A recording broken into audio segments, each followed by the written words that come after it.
So Katrina, it's great to welcome you here. I'm welcoming Katrina Nixon, who blogs at Muffin Top Vintage, where you can find Katrina's take on vintage style and how to look good in London. So Katrina, first of all, congratulations on your 30th birthday. I gather you're 30. And thank you very much indeed for coming to see us today and to see our exhibition. And there's an obvious overlap, isn't there, between fashion and the illegal wildlife trade, the obscene fur coats that we've seen today being a case in point. So what was it about this campaign? Was it that in particular that grabbed your attention? For me, I'm always sort of hidden away and disconnected from the images that I see, and when it comes to sort of the cruelty to wildlife. Yeah. So I felt that if I didn't stand up and do something, and I just kept ignoring it, then nothing will ever change. So this event couldn't come at a better time, really. So Katrina, you've had a chance to have a look around the exhibition now, and it's grotesque in many ways. Are you surprised that this kind of crime goes on in London? Completely. I was so surprised at the fact that it's still so prevalent, and that when we were listening to the speeches about the organised crime, I didn't think of links like that, and especially thinking about how the animals are treated, and we were spoken to about how they were killed and how inhumanely it happens. It just was really upsetting and really opened my eyes to the cause.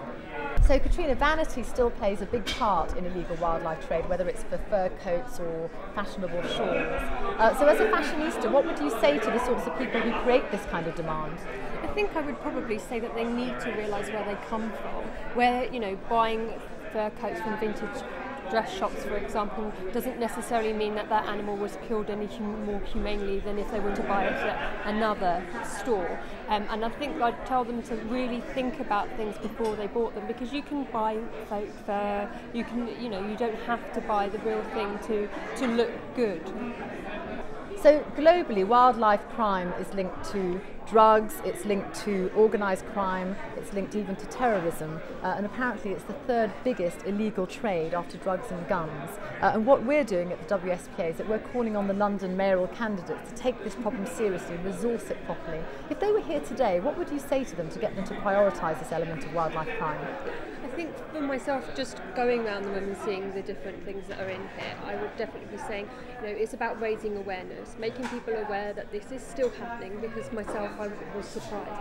And also the fact that, it's not just the fact that it's still happening, but those animals, they're not going to be in the wildlife forever if we keep going on the way that we are. And, the bigger overall impact in terms of the terrorism, if you deal with the connection in terms of the illegal trade, hopefully then in turn you'll be dealing with the other issues that it coincides with. So Katrina, thank you so much for coming today, and I hope you've been able to enjoy the exhibition. I mean, some of these things have never been seen before, and being able to talk to you and get your perspective from a fashion perspective has been really useful for me, so thanks so much. Thank you for having me.